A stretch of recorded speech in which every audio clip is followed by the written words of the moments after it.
Hi there, and welcome to Time Travel to Sleep. My name is Annalise, and this is where bedtime meets history, where every story carries you deeper into the night.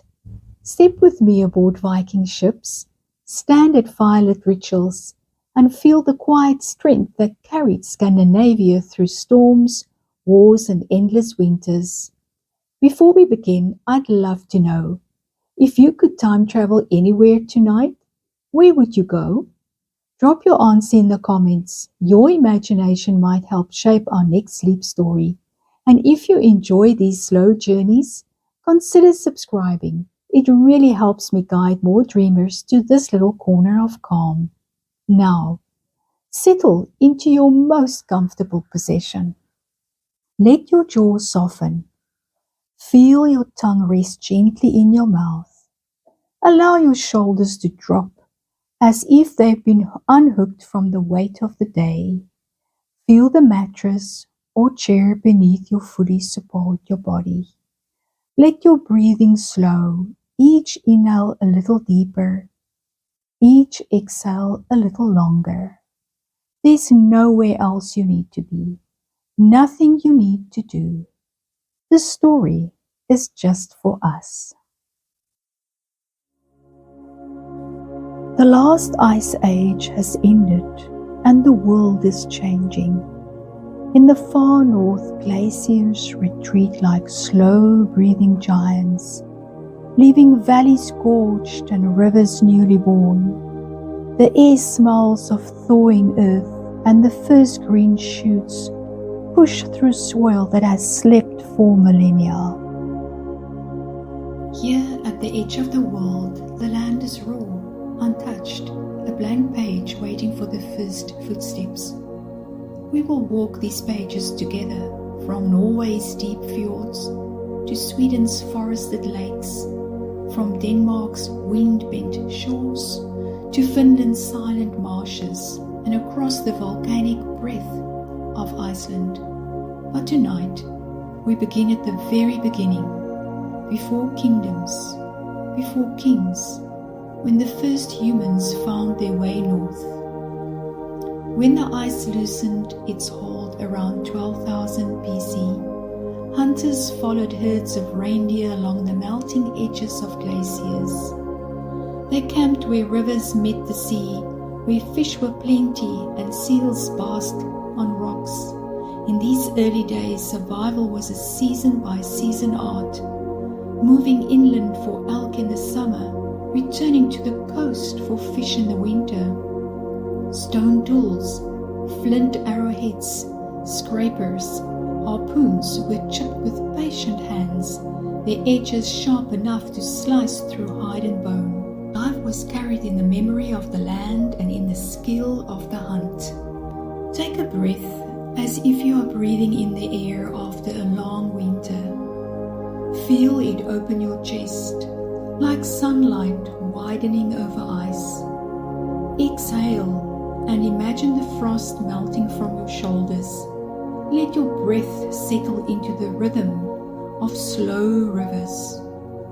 Around 4000 BC, farming began to change the north. People planted barley in fields carved from forest and kept cattle, sheep and goats in timber-fenced pastures. Villages grew beside waterways, and with them came the first sense of permanence. In Denmark and southern Sweden, huge megalithic tombs, stone chambers for the dead, rose from the earth. These were not just graves, but places of ceremony built to last for generations. These stones, some weighing several tons, were hauled by hand and belief.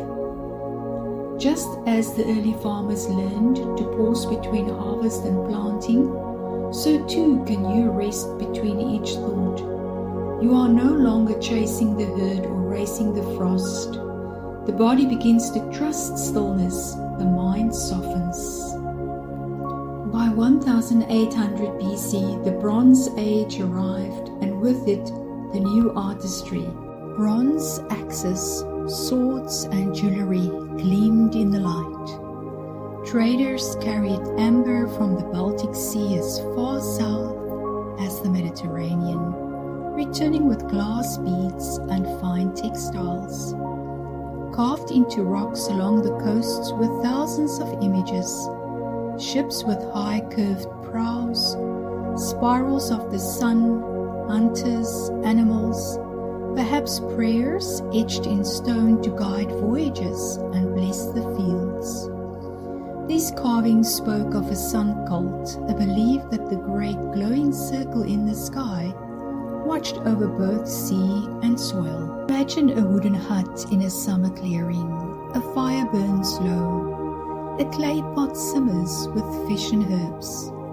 Outside, a child drags a stick through the dirt, drawing the shape of a ship they have never seen, yet one day will sail. The smell of pine sap is heavy in the air. By 500 BC, the Iron Age began to take root. Iron knives and plows made work swifter. Iron-tipped spears made hunting sharper and wars more decisive. Trade grew, and so did the differences between rich and poor. Some were buried with nothing but a shroud. Others lay at rest with imported goods, weapons, and ornaments, their graves silent markers of a changing society. Even then the land shaped the people. Winters were long and dark, summers brief but rich. Each season asked for respect and planning. As those early people learned to store food for the winter, so you can store away today's worries. Imagine placing them in a woven basket, covering it and setting it aside in a quiet corner. They will keep until morning. Tonight, you rest. And so, under a sky brushed with northern light, the first chapter of this land began. The glaciers have gone, but their valleys remain. Sleep now, as they once did, beneath hides and furs, the wind sighing through pine, the river slow and steady in its bed. The hunt can wait, the seeds will grow, the night is long, and the north keeps its watch. The north has settled into its rhythm. The glaciers are long gone, the fields are green, and the rivers run steady to the sea. Villages cluster along the coasts, their smoke rising into a sky that changes slowly, from pale winter light to the deep gold of summer evenings. Wooden longhouses stand in rows, their walls darkened by years of earth smoke, their roofs pitched steep against snow. The air carries the scent of pine and sea salt. Somewhere a child is carving a small wooden horse, while the sound of a hammer rings from a blacksmith's yard. These are the centuries before the Vikings. Years of quiet growth, old gods, and slow preparation for a storm still far beyond the horizon. By 500 BC, Scandinavia has entered the Germanic Iron Age. The tribes that lived here were independent, yet bound by shared traditions. Chieftains ruled small regions, the power resting not only on strength, but on their ability to keep the seasons turning smoothly, to ensure the fields yielded, the herds multiplied, and the people were safe. In the heart of each village stood the longhouse. Here families lived alongside livestock, in the dark months warmed by the same fire. The longhouse was more than shelter. It was a gathering place, a storehouse, a workshop, and a place for storage that stretched deep into the night. Its central hearth glowed red through winter, the smoke curling upward into the rafters before escaping through a hole in the roof. Breathe in as you are stepping into a warm room after a cold walk. Let your shoulders drop as you feel the fire's glow spread through you. Exhale slowly and notice how the air feels softer now and safer. Farming was the foundation of life. Barley, rye, and oats grew in narrow fields carved from the forest. Cattle were prized for milk, meat, and hide. Sheep for wool, horses for work and status. Winter fodder was cut in the summer and stored in lofts, because hunger was always a shadow at the door. Blacksmiths forged not only plows and axes, but belt fittings and armor rings. Women wove fine woolen cloth on upright looms, dyed with plant-based colors, deep reds, yellow from birch leaves, blue from woad. Trade threads reached far, furs, walrus ivory, amber and iron left northern shores, returning as silver coins, Roman glass beads and fine cloth from the south. These exchanges carried not only goods but stories from distant lands, of cities where the streets were paved, and markets so large they could swallow a whole village. Just as traders slowed their ships when nearing a harbor, you too can slow your pace now. There is no hurry, the work of the day is done. You are approaching rest. The old gods were everywhere. Odin, the one-eyed seeker of wisdom. Thor, the storm bringer. Freya, the goddess of love and fate. Worship took place under open skies, in sacred groves, or at stone circles where generations had gathered. Offerings of grain, meat, or crafted goods were left to keep harmony between the human and the divine. The cycle of the year was marked by seasonal festivals, great feast in midwinter to call back the sun, and in summer to bless the crops. Mead brewed from honey flowed freely, songs were sung to the beat of drums, and tales of gods and ancestors wove the past into the present. When great men or women died, some were laid in ships, real vessels hauled ashore, or symbolic outlines made of stone. Their journey to the afterlife marked by the tools, weapons and treasures they might need. A chieftain's grave might hold a sword with a hilt inlaid with silver. A woman's grave, a set of keys to locked chests, symbolizing authority over household and land. Picture the inside of a longhouse on a winter night. The fire burns low, casting a red light on carved beams. Children lie wrapped in wool, listening as their grandmother tells of trolls in the mountains and spirits in the forest. Snow presses against the door, but inside, the world is warm. In Sweden, the Vendel period saw warrior chiefs buried with ornate helmets and shields, their graves rich with weapons and fine goods, the sign of both status and the artistry of the North. 550 BC.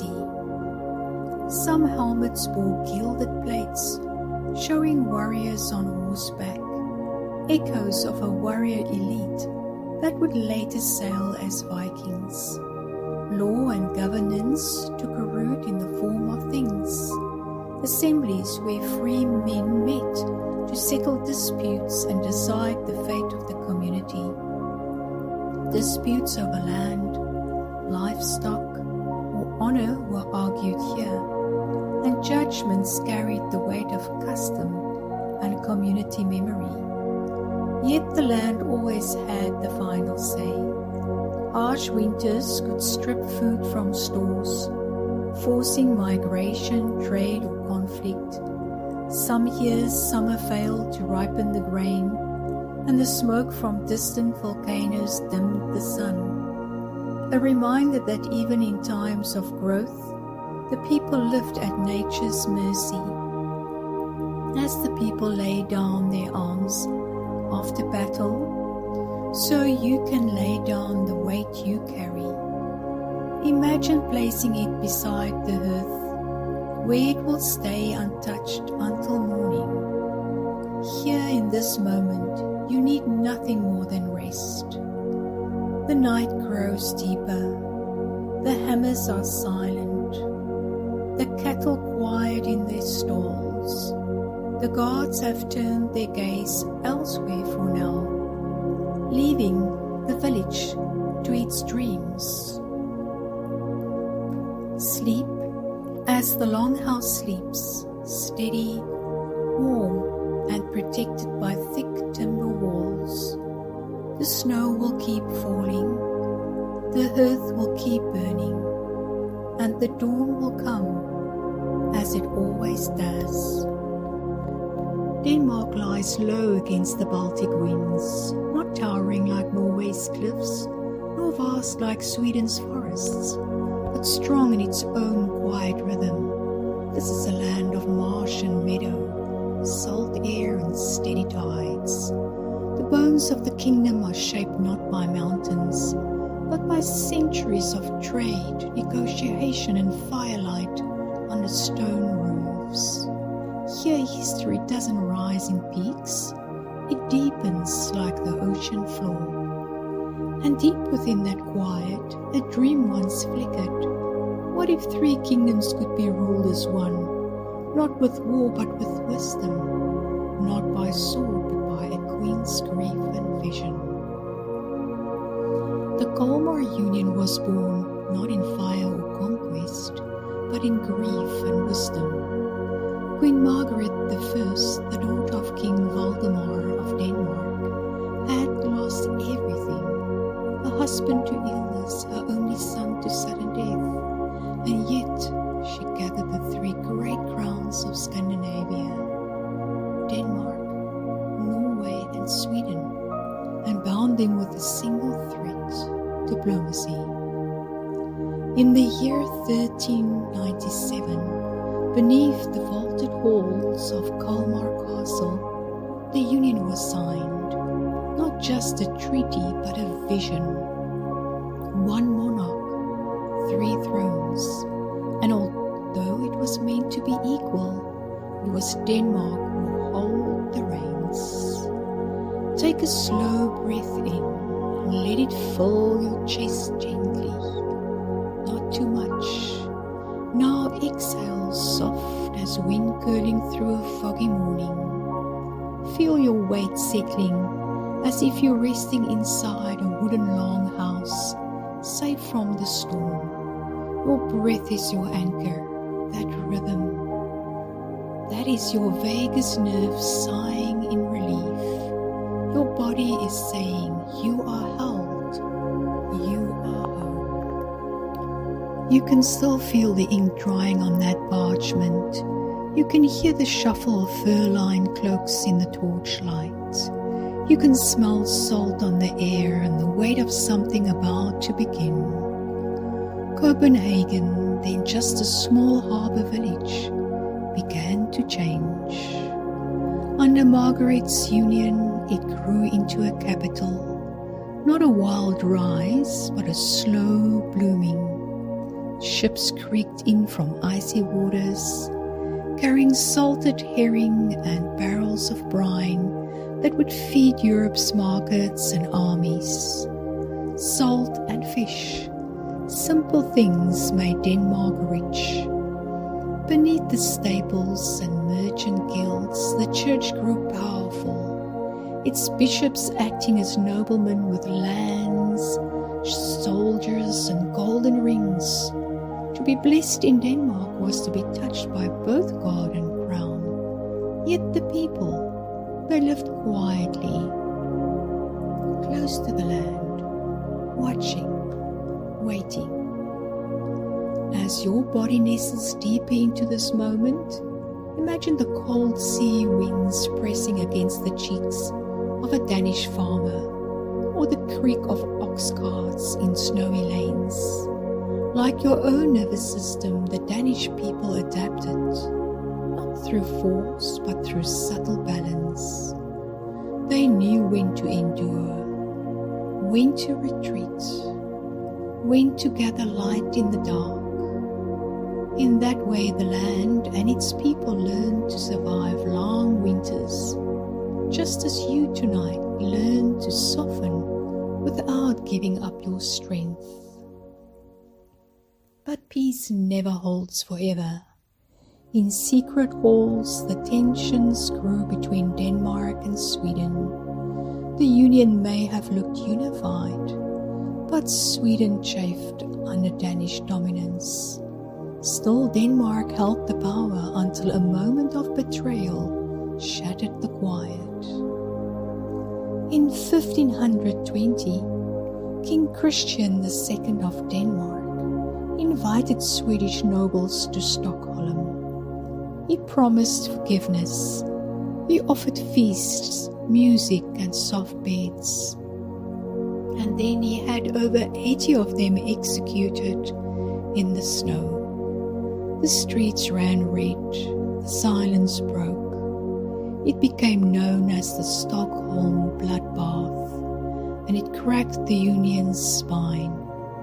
Sweden would soon rise in rebellion. The dream of one crown would not last. But let's not go there yet. Far from the cathedrals and courts, most Danes lived in quiet places, timber-framed homes buried in frost. Inside, families huddled near the hearth, sharing stories, knitting wool, eating salted fish beside candlelight. You can almost hear the tick of a wooden clock, the hiss of birch logs in flame, the slow exhale of someone settling into rest. These were the true rhythms of the Kalmar Union, not war, but winter survival, not crowns, but comfort. Even the sea held its own stories. Sailors whispered of krakens beneath the waves, creatures with arms like ship's ropes and eyes like lanterns. They lit candles before boarding ships, praying not only for safe passage but for the mercy of what lay unseen. At night, when the docks fell silent, the wind carried old Norse prayers. And though the kings of Denmark ruled as Christians, they still claimed descent from Odin, and not to the past, a crown built from both scripture and saga. Now let your shoulders fall, let your jaw soften. You've carried much today, perhaps not a crown or a sword, but something heavy all the same. With each breath out, you lay it down, the same way a Viking, finally returned from sea, would place his shield beside the fire and let his fingers unoil. And just like that, the pages of history turn softly. The Kalmar Union, though grand in ambition, would not survive another century. But Queen Margaret's vision left a mark, one of unity born from empathy and not conquest. So now, let go even more. Float, not over frozen rivers, but over calm, over ease, over the slow unraveling of tension. You are not alone in this stillness. Just as Danish families found warmth through long winters, your breath finds warmth in this moment. Your nervous system, like an old kingdom, knows how to come back together, piece by piece, into peace. The kraken sleeps, the kings sleep, the sea is still, and Denmark watches over you. Sweden, the heart of Scandinavia, stretches tall like a towering pine in a forest of frozen silence. From the icy winds of the Gulf of Bothnia to the deep mossy woods of Småland, this is a land carved by winter's persistence and shaped by quiet strength. Here time slows, its rhythm set not by the ticking of a clock, but by the pulse of seasons, snowfall, and centuries. And in that hush, a flicker of rebellion once glowed like candlelight in a snowstorm. One man, one dream, one horse with hooves pounding across icy hills. In the early 1500s, Sweden was weary of Danish control. The people longed for their own rule, and into this hunger rode a young nobleman named Gustav Vasa. His family torn apart by betrayal, his eyes set on freedom. They say he rode across forests and through valleys, urging peasants to rise. And in 1523 the people answered, with sledges and pitchforks and fire in their bellies. They stood beside him. He became Sweden's first independent king, ending Danish rule and starting a royal line that would shape Sweden for generations. Take a slow breath in. Let it move through you gently, like mist curling over a frozen lake. Now exhale slowly. Let your chest soften, your jaw release. The tension you've carried today can melt like snow on sun-warmed snow. Your nervous system listens and says, "Here we rest." After Gustav's rise, Sweden slowly bloomed, not with noise, but with steadiness. In the forests of Dalarna, people carved little wooden horses, red with painted saddles. These Dala horses, born from quiet winters and steady hands, would become the nation's symbol, not of war but of identity. The country, through peaceful, also dreamed of greatness. By the 1600s, Sweden had become a European empire, ruling land far beyond its borders. Parts of modern-day Finland, Estonia, Latvia, and even Germany. Imagine that, this cold, forested kingdom with frozen lakes and starlight skies, controlling half the Baltic Sea. But every empire balances on the edge of overreach. As you settle deeper, imagine how the Swedish people lived then, hands thick with calluses, eyes scanning the sky for snow.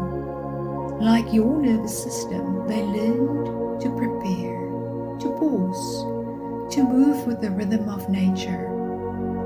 Not too fast, not too loud, just enough to survive and thrive in the long silence of the north. And yet, Sweden's story isn't just kings and wars. In the far north, beyond even the reach of early maps, lived the Sami people, reindeer herders, storytellers, guardians of the tundra. Long before borders, they lived in tune with wind and light, migrating with the seasons and singing their histories under auroras. Their presence reminds us there's more than one way to be a people, and there's more than one way to endure winter. The land itself held secrets. The fallen copper mine deep in central Sweden became known as the nation's treasure. The copper pulled from its belly helped fund the empire, and painted the red cottages that still dot the countryside today. The colours of barns, history and home. But home was not always safe. In 1350, the Black Death swept through Sweden, as it did all of Europe. Entire villages disappeared into silence. Fields went unplowed. Bells stopped ringing. It would take 3 centuries for the population to recover, and yet light returned. Picture a small Swedish cottage, snow-piled high outside, inside the glow of candles, the smell of rye bread, the hum of a lullaby. A child clutches a painted wooden horse. A mother braids her daughter's hair in silence. These are not moments of drama, but of deep, steady living, the kind your nervous system craves, the kind that rebuilds the world after a storm. In winter, when the sun barely rose in the north, the Swedes lit their homes from within, and every 13th of December, the oldest daughter dressed in white, wearing a crown of candles. This was St. Lucia's Day, a celebration of light in darkness, drawn from both pagan and Christian roots, a ritual of warmth when the world seems frozen still. And stillness teaches strength. In 1628, the Swedish Navy built a magnificent ship, the Vasa, adorned with carvings, painted with gold. It was meant to impress the world. But it was top-heavy, and on its maiden's voyage, it sailed just minutes and then sank. For 333 years, it lay hidden. In the 20th century, they raised it, and there it sits in Stockholm today, a symbol of ambition and beauty, and the humbling truth of human error. Now let your shoulders fall. Let your thoughts drift like flakes across a forest. Whatever weight you've carried today, let it lower piece by piece, like oars resting against a dock. You do not need to fix or force. The Swedish people thrive by waiting, by enduring, by listening to snowfall. You can too. So now, let go even more, not into darkness, but into soft light, into safety, into stillness. You are not alone in this breath. You are walking among forests, among whispers of those who came before. The Dala horse rests in your hand. The aurora flickers above your roof. The old empire sleeps, and your breath tonight is enough. Sweden watches over you. High above the tree line, beyond where roads end and silence begins, lies Lapland, a place where winter lasts so long even the stars seem to freeze. This is a land of snow-laced forests and violet skies, a place where the sun might vanish for weeks or refuse to leave at all. Here time is not a straight line, it moves in circles, like the migration of reindeer or the gentle turning of breath, and tucked within this landscape, wrapped in fur, snow and song, are the Sami. They are the only indigenous people of Europe.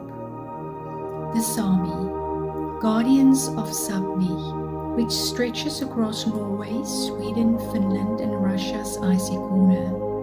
They lived here before there were maps, before kings, before borders. Their presence was quiet but enduring, like the hum of wind across snow.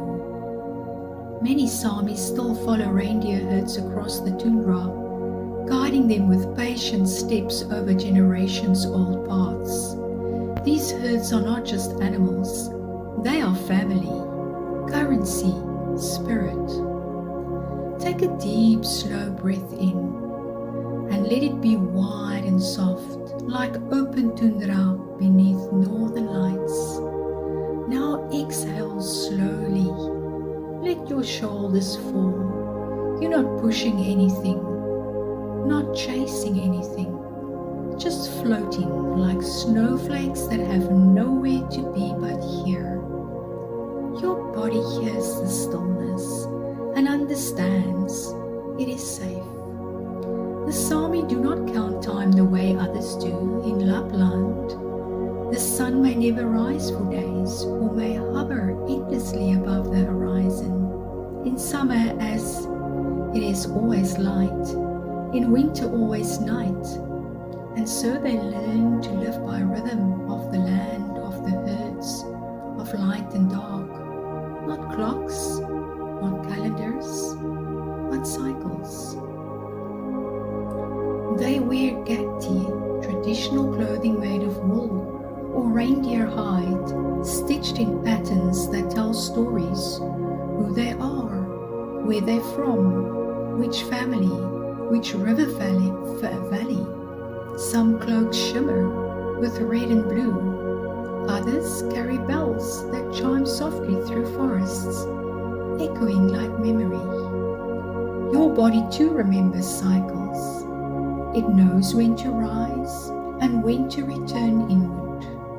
Just as the Sami watch the skies and feel the pull of herds, your nervous system listens to moonlight on your skin, to the softness of your breath, to the signal that says rest, reconnect, restore. Their songs are unlike anything else in Europe. A yoik is not sung above something, it is the thing. A yoik of a river sounds like a river. A yoik of a grandmother carries her essence. Some say it's the oldest continuous music tradition in Europe. Not written, not performed for applause, but felt, given, like breath. No words, just sound, and yet entire lives live inside it. They were once no Hardys, Sami shamans who drummed with circles of reindeer hide. With each beat they entered the spirit world to seek wisdom, healing or guidance. They did not speak of gods and sins. They listened to wind, fire and bone. Sami spirituality is not about control. It's about relationship with trees, rivers, animals, ancestors. Everything is alive, everything has a place. But even here in this frozen sacredness, pain arrived. For centuries, Nordic governments tried to erase Sami identity. Children were taken to boarding schools, forbidden from speaking their language. Christianity was forced upon them, drums were burned, ceremonies outlawed. The old songs felt silent. Almost. Today the Sami are rising again. Voices strong, flags waving, schools teaching yoik and language. The Sápmi flag adopted in 1986 carries the sun and moon, red and blue circles, symbolizing balance, breath and time, just like the cycles of the land. Now imagine a lavu, a Sami tent, like a teepee, standing firm in snowstorm. Inside warmth, firelight, reindeer hides, the smell of coffee brewed over flame, a child's boost drying near the hearth, laughter soft as breath. These are not grand palaces, but sacred spaces. This too is home. And above it all, the aurora borealis. The Sami once told their children not to whistle at the lights, for they believed the northern lights were spirits. dancing, watching, listening. To show disrespect might invite them to close and carry you away. Even now, when the sky erupts in green and gold, many Samis still pause, still bow their heads, still whisper. It's not superstition, it is reverence. Let your hands unclench now. Let your thoughts soften. Just as the Sami hang their drums at the end of ritual, you too can put down the weight of the day. You do not need to carry everything forward. Some things can stay here, in the snow, in the stillness. So now drift, like a reindeer across tundra, like smoke rising from a lavvu chimney, like a yoik remembered in your bones. The stars above Lapland do not rush, they do not push, they just glow. You are not alone in this night. You are carried by story, by song, by snow.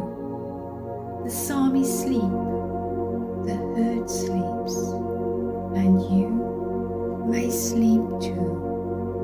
The far north of Norway holds a quiet not found in other places. It is not the hush of snowfall or sleep, it is the quiet that comes after fire.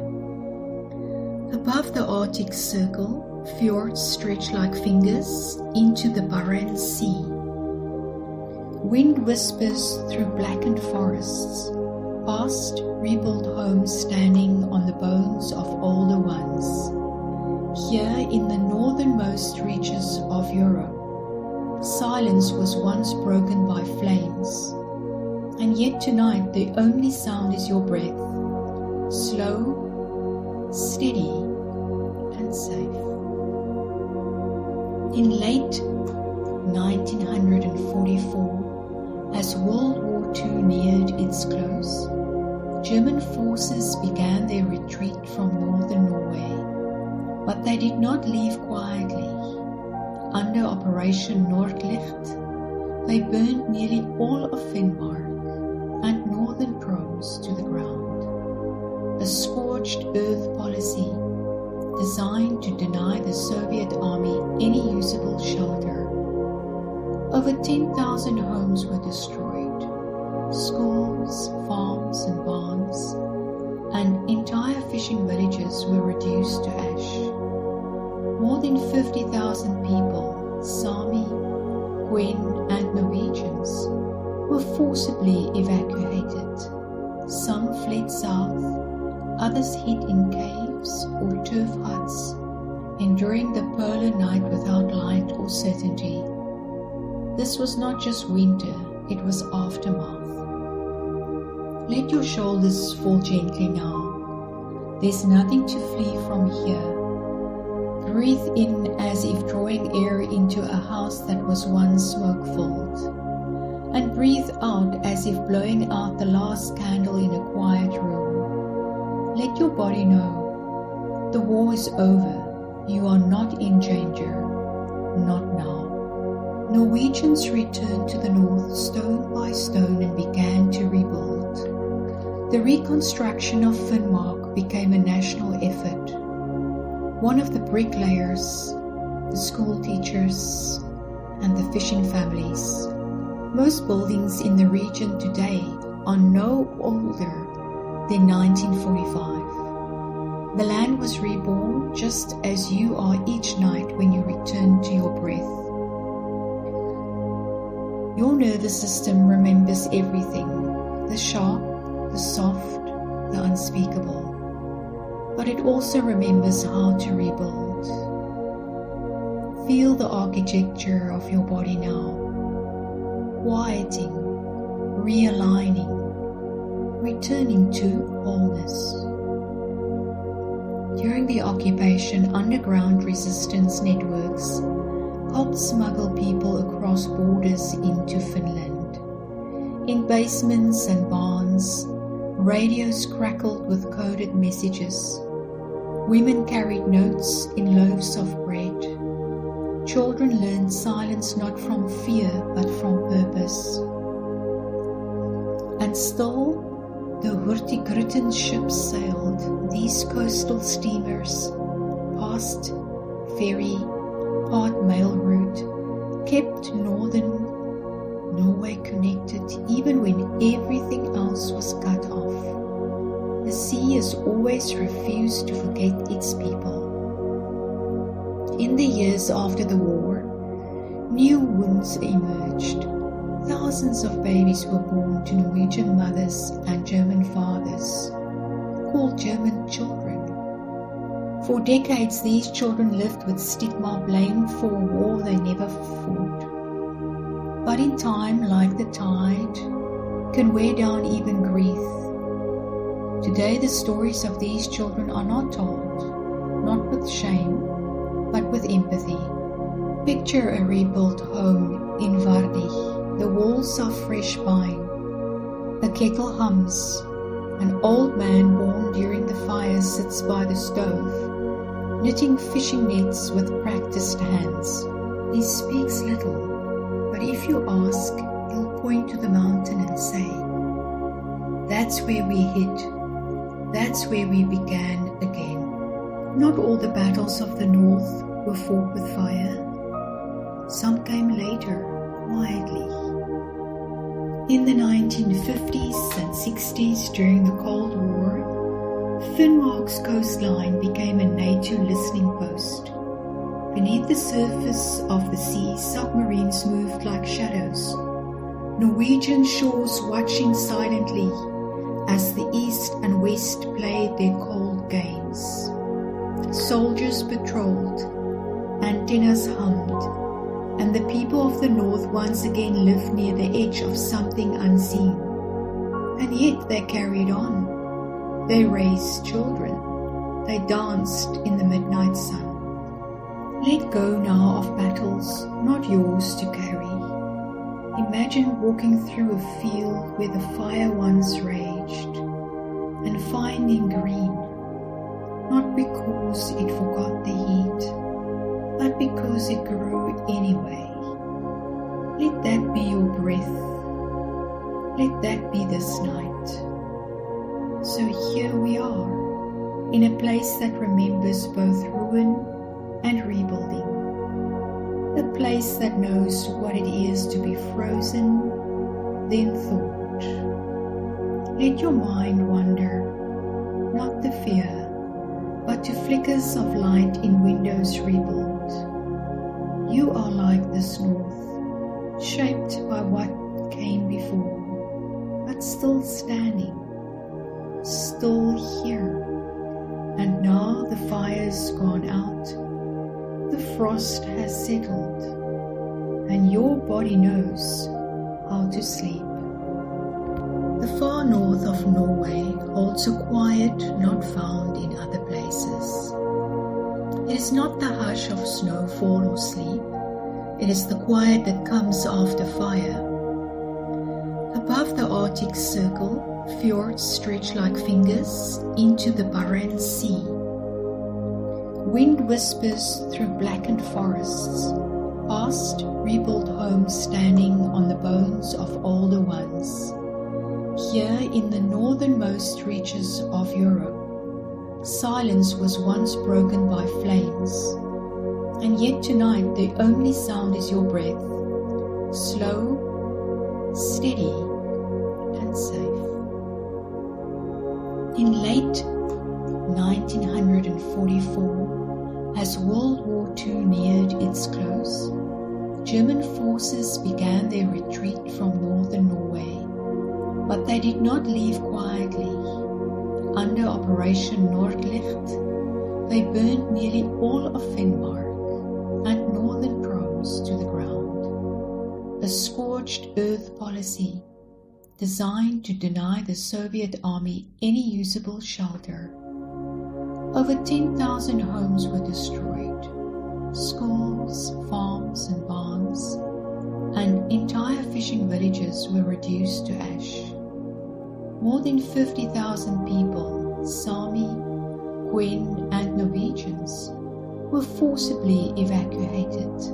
Some fled south, others hid in caves or turf huts, enduring the polar night without light or certainty. This was not just winter, it was aftermath. Let your shoulders fall gently now. There's nothing to flee from here. Breathe in as if drawing air into a house that was once smoke-filled, and breathe out as if blowing out the last candle in a quiet room. Let your body know the war is over. You are not in danger. Not now. Norwegians returned to the north stone by stone and began to rebuild. The reconstruction of Finnmark became a national effort. One of the bricklayers, the school teachers, and the fishing families. Most buildings in the region today are no older than 1945. The land was reborn just as you are each night when you return to your breath.